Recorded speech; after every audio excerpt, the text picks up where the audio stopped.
ಎಲ್ಲರಿಗೂ ನಮಸ್ಕಾರ. ಕುಂಭರಾಶಿಯವರೇ, ನಮ್ಮ ಹೊಸ ದಾರಿದೀಪ ಯೂಟ್ಯೂಬ್ ಚಾನಲ್ಗೆ ಸ್ವಾಗತ. ಕುಂಭರಾಶಿಯ ಸ್ನೇಹಿತರೆ, ಜೈ ಶ್ರೀಕೃಷ್ಣ. ರಾಧೆ ರಾಧೆ. ಸ್ನೇಹಿತರೆ, ಕುಂಭರಾಶಿಯವರಿಗಾಗಿ ಮುಂದಿನ 10 ದಿನಗಳಲ್ಲಿ ಆಗಲಿರುವ ದೊಡ್ಡ ಬದಲಾವಣೆಗಳ ಕುರಿತಾದ ಈ ಪ್ರಮುಖ ವಿಡಿಯೋಗೆ ನಿಮಗೆ ಸ್ವಾಗತ.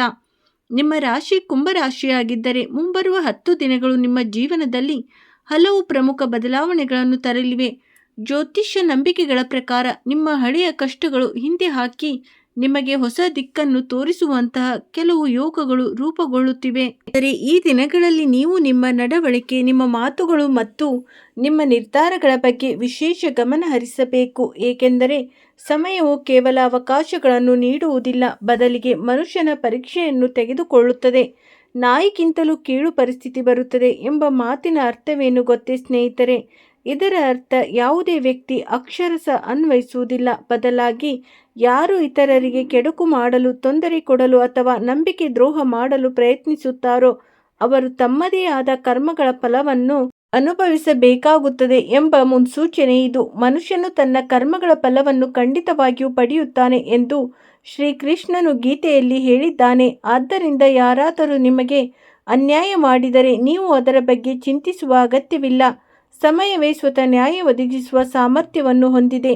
ನೀವು ಕೇವಲ ನಿಮ್ಮ ಕರ್ಮ ಮತ್ತು ನಿಮ್ಮ ಗುರಿಯತ್ತ ಗಮನ ಹರಿಸಬೇಕು.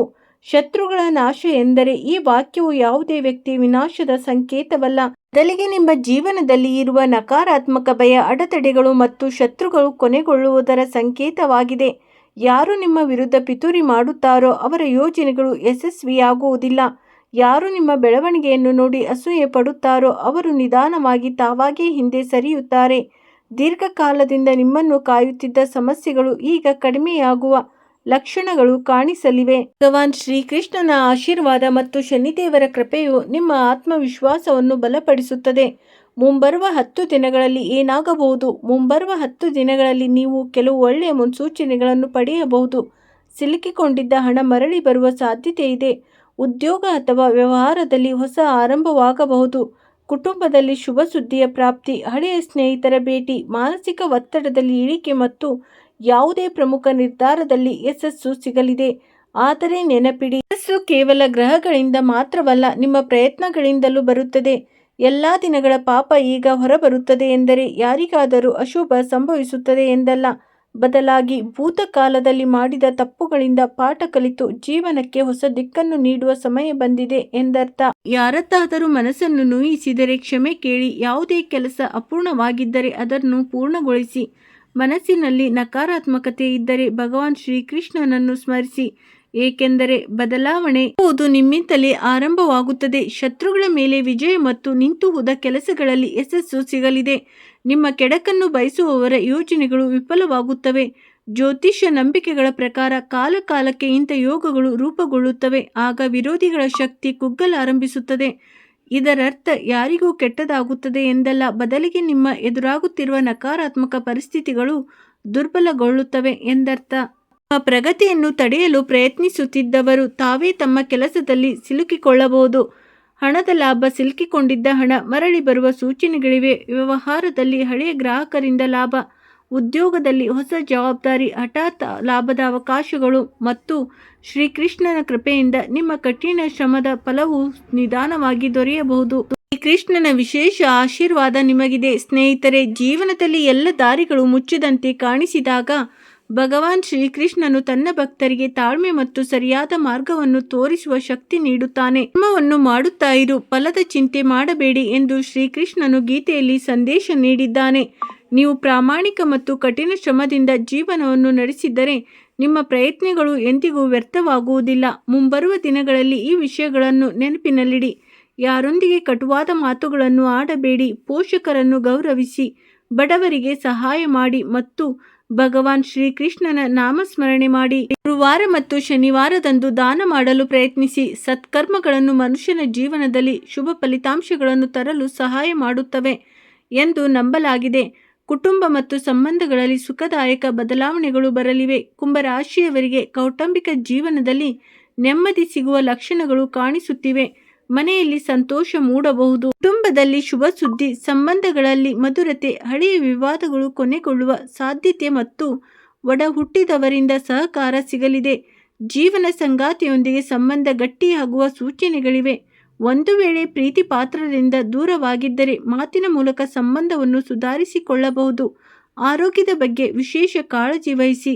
ಸಮಯಕ್ಕೆ ಸರಿಯಾಗಿ ಊಟ ಮಾಡಿ, ಸಾಕಷ್ಟು ನಿದ್ರೆ ಮಾಡಿ, ಕೋಪ ಮತ್ತು ಒತ್ತಡದಿಂದ ದೂರವಿರಿ. ಯೋಗ ಮತ್ತು ಧ್ಯಾನವನ್ನು ರೂಢಿಸಿಕೊಳ್ಳಿ. ಆರೋಗ್ಯದ ಬಗ್ಗೆ ವಹಿಸುವ ಜಾಗರೂಕತೆಯು ನಿಮಗೆ ಹೆಚ್ಚಿನ ಶಕ್ತಿ ಮತ್ತು ಆತ್ಮವಿಶ್ವಾಸವನ್ನು ನೀಡುತ್ತದೆ. ಮುಂಬರುವ 10 ದಿನಗಳಲ್ಲಿ ಸಿಗಲಿರುವ ಸಂಕೇತಗಳು ಹೀಗಿವೆ. ಮೊದಲನೆಯದಾಗಿ ಹಠಾತ್ ಹಳೆಯ ವ್ಯಕ್ತಿಯ ಭೇಟಿ. ಎರಡನೆಯದಾಗಿ ನಿಂತು ಹೋದ ಕೆಲಸಗಳು ಪುನರಾರಂಭಗೊಳ್ಳುವುದು. ಮೂರನೆಯದಾಗಿ ಆರ್ಥಿಕ ಸ್ಥಿತಿಯಲ್ಲಿ ಸುಧಾರಣೆಯ ಅವಕಾಶಗಳು. ನಾಲ್ಕನೆಯದಾಗಿ ಗೌರವ ಮತ್ತು ಪ್ರತಿಷ್ಠೆಯಲ್ಲಿ ವೃದ್ಧಿ. ಐದನೆಯದಾಗಿ ಮನೆಯಲ್ಲಿ ಧಾರ್ಮಿಕ ಕಾರ್ಯಗಳು ಮತ್ತು ಶುಭ ಸುದ್ದಿ. ಮತ್ತು ಆರನೆಯದಾಗಿ ಹೊಸ ಯೋಜನೆಗಳ ಮೇಲೆ ಕೆಲಸ ಮಾಡಲು ಸಿಗುವ ಅವಕಾಶ. ಆದರೆ ನೆನಪಿಡಿ, ಕೇವಲ ಮುನ್ಸೂಚನೆಗಳೇ ಎಲ್ಲವನ್ನೂ ನಿರ್ಧರಿಸುವುದಿಲ್ಲ. ಯಶಸ್ಸಿಗೆ ಕಠಿಣ ಶ್ರಮ, ಸರಿಯಾದ ನಿರ್ಧಾರಗಳು ಅತ್ಯಗತ್ಯ. ತಾಳ್ಮೆ ಮತ್ತು ಕರ್ಮವೇ ಎಲ್ಲಕ್ಕಿಂತ ದೊಡ್ಡ ಪರಿಹಾರ. ಪ್ರೀತಿಯ ಕುಂಭರಾಶಿಯವರೇ, ಜೀವನದಲ್ಲಿ ಬರುವ ಕಷ್ಟಗಳು ಎಂದಿಗೂ ಶಾಶ್ವತವಲ್ಲ. ರಾತ್ರಿಯ ನಂತರ ಮುಂಜಾವು ಬಂದೇ ಬರುತ್ತದೆ. ಹೋರಾಟದ ನಂತರ ಯಶಸ್ಸಿನ ಸಮಯವು ಬರುತ್ತದೆ. ಕಳೆದ ದಿನಗಳಲ್ಲಿ ನೀವು ಅವಮಾನ, ವಂಚನೆ ಅಥವಾ ಆರ್ಥಿಕ ಸಮಸ್ಯೆಗಳನ್ನು ಎದುರಿಸುತ್ತಿದ್ದರೆ ನಿರಾಶರಾಗುವ ಅಗತ್ಯವಿಲ್ಲ. ಭಗವಾನ್ ಶ್ರೀಕೃಷ್ಣನು ಸ್ಮರಿಸುತ್ತಾ ನಿಮ್ಮ ಕರ್ಮವನ್ನು ಮಾಡುತ್ತಾ ಇರಿ. ಪ್ರತಿದಿನ, ಹೇ ಪ್ರಭು ಶ್ರೀಕೃಷ್ಣ, ನನಗೆ ಸರಿಯಾದ ಮಾರ್ಗದಲ್ಲಿ ನಡೆಯಲು ಶಕ್ತಿಯನ್ನು ನೀಡು ಮತ್ತು ನನ್ನ ಮನಸ್ಸನ್ನು ಶಾಂತವಾಗಿಡು. ನನಗೆ ಮತ್ತು ಇತರರಿಗೆ ಒಳಿತಾಗುವಂಥ ಕೆಲಸಗಳನ್ನು ಮಾಡಲು ಪ್ರೇರಣೆ ನೀಡು ಎಂದು ಪ್ರಾರ್ಥಿಸಿ. ವಿಶೇಷ ಪರಿಹಾರವಾಗಿ ಬೆಳಿಗ್ಗೆ ಸ್ನಾನ ಮಾಡಿದ ನಂತರ ಭಗವಾನ್ ಶ್ರೀಕೃಷ್ಣನನ್ನು ಧ್ಯಾನ ಮಾಡಿ ಮತ್ತು ಓಂ ನಮೋ ಭಗವತೆ ವಾಸುದೇವಾಯ ಎಂಬ ಮಂತ್ರವನ್ನು ಕನಿಷ್ಠ 108 ಬಾರಿ ಜಪಿಸಿ. ಶನಿವಾರದಂದು ನಿರ್ಗತಿಕರಿಗೆ ಆಹಾರವನ್ನು ನೀಡಿ. ಯಾರ ಮೇಲೂ ದ್ವೇಷ ಸಾಧಿಸಬೇಡಿ. ನಿಮ್ಮ ಕೆಲಸದಲ್ಲಿ ಪ್ರಾಮಾಣಿಕತೆಯನ್ನು ಕಾಪಾಡಿಕೊಳ್ಳಿ. ನಿಮ್ಮ ರಾಶಿ ಕುಂಭರಾಶಿಯಾಗಿದ್ದರೆ ಮುಂಬರುವ ದಿನಗಳು ನಿಮಗೆ ಹೊಸ ಭರವಸೆ ಮತ್ತು ಹೊಸ ಶಕ್ತಿಯನ್ನು ತರಬಲ್ಲವು. ಧನಾತ್ಮಕ ಚಿಂತನೆ, ನಿರಂತರ ಪ್ರಯತ್ನ ಮತ್ತು ಭಗವಾನ್ ಶ್ರೀಕೃಷ್ಣನ ಮೇಲಿನ ನಂಬಿಕೆಯು ನಿಮ್ಮನ್ನು ಮುಂದೆ ನಡೆಸಲು ಪ್ರೇರಣೆ ನೀಡುತ್ತದೆ. ನಿಮಗೆ ಈ ವಿಡಿಯೋ ಇಷ್ಟವಾಗಿದ್ದರೆ ವಿಡಿಯೋವನ್ನು ಲೈಕ್ ಮಾಡಿ, ಚಾನಲ್ ಅನ್ನು ಸಬ್ಸ್ಕ್ರೈಬ್ ಮಾಡಿ ಮತ್ತು ಕಮೆಂಟ್ ಬಾಕ್ಸ್ನಲ್ಲಿ ನಿಜವಾದ ಮನಸ್ಸಿನಿಂದ ಒಮ್ಮೆ ಜೈ ಶ್ರೀಕೃಷ್ಣ ಅಥವಾ ರಾಧೆ ರಾಧೆ ಎಂದು ಖಂಡಿತವಾಗಿ ಬರೆಯಿರಿ. ಸ್ನೇಹಿತರೆ, ನೆನಪಿಡಿ, ಕರ್ಮದ ಹಾದಿ ಕಠಿಣವಾಗಿದ್ದರೂ ಪ್ರಾಮಾಣಿಕತೆಯಿಂದ ಹೆಜ್ಜೆ ಇಟ್ಟರೆ ಯಶಸ್ಸು ಖಂಡಿತ. ಕಾಲದ ಚಕ್ರ ಉರುಳಿದಂತೆ ಕಷ್ಟಗಳು ಕರಗಿ ಸತ್ಕರ್ಮದ ಫಲವು ಬೆಳಕಿನಂತೆ ಜೀವನವನ್ನು ಬೆಳಗಿಸುತ್ತದೆ. ಸ್ನೇಹಿತರೆ, ಇಂದಿಗೆ ಇಷ್ಟೇ. ಸ್ನೇಹಿತರೆ, ವಿಡಿಯೋ ನೋಡಿದ್ದಕ್ಕಾಗಿ ಧನ್ಯವಾದಗಳು. ಮುಂದಿನ ಇದೇ ರೀತಿ ಹೊಸ ವಿಡಿಯೋದಲ್ಲಿ ಮತ್ತೆ ಸಿಗೋಣ. ಅಲ್ಲಿವರೆಗೂ ಎಲ್ಲರೂ ಕ್ಷೇಮವಾಗಿರಿ, ಆರೋಗ್ಯವಾಗಿರಿ.